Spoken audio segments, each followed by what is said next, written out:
राज्य सरकार आणणार डाळ दर नियंत्रण कायदा। महत्त्वाची बातमी आहे। डाळ दर नियंत्रण कायदा हा राज्य सरकार आणणार आहे। दर नियंत्रणात राहावे यासाठी महत्त्वपूर्ण निर्णय कॅबिनेटमध्ये घेण्यात आलाय। कायद्याच्या मसुद्याला मंजुरी मिळालेली आहे। अनुषंगाने डाळीच्या किमती वाढतील तेव्हा किती किमतीत डाळ ग्राहकांना विकायची हे राज्य सरकार ठरवणार आहे आणि त्याप्रमाणे तो कायदा करणार आहे। डाळीचे दर नियंत्रणात ठेवण्यासाठी कायदा होतो आहे। राज्यात डाळ नियंत्रण कायदा मंजूर। महाराष्ट्र पहिलेच राज्य मसुदा राष्ट्रपतींच्या सहीसाठी आता केंद्राकडे पाठवणार आहे। अतिशय महत्त्वाची गोष्ट आपल्याला माहिती आहे की अनेक जण आज अगदी परवडणार नाही अशा डाळीच्या किमती झालेल्या आहेत का आणि कधी कधी डाळींचा साठा होतो असे देखील आरोप केले जातात। मात्र तरी देखील डाळींचे दर आता 180 ते 200 रुपयाच्या घरात अगदी गगनाला भिडले आहेत आणि त्यानुसार डाळ नियंत्रण कायदा मसुद्याला कॅबिनेटने मंजुरी दिलेली आहे आणि आता तो राष्ट्रपतींच्या सहीसाठी पुढे जाणार आहे।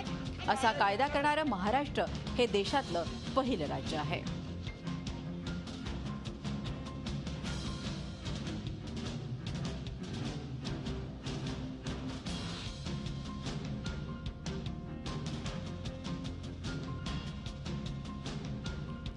व्यापारी नितीन कलंत्री आपल्याबरोबर आहे।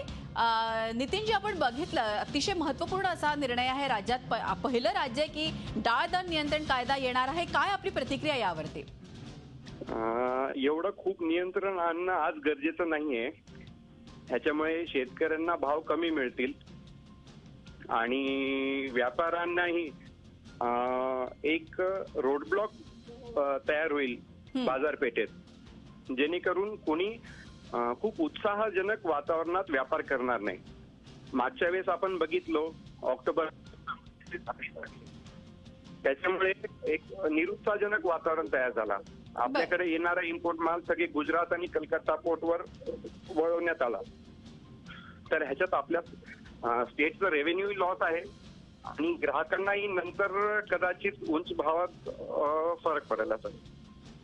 अच्छा, धन्यवाद नितीनजी आमच्याशी बोलल्याबद्दल। नितीन कलंत्री व्यापारी आपल्या बरोबर होते। तर एकूणच डाळीचे दर नियंत्रणात आणण्यासाठी डाळ दर नियंत्रण कायदा येणार असला तरी त्यांचं म्हणणं आहे की त्यामध्ये थोडेसे लूप होल्स आहे। शेतकऱ्यांना योग्य तो भाव मिळेल का त्यांच्या मालाला आणि व्यापाऱ्यांना त्याचा अधिक फायदा होईल का हा विचारात घेणं गरजेचं आहे। झी 24 तास रहा एक पाऊल पुढे।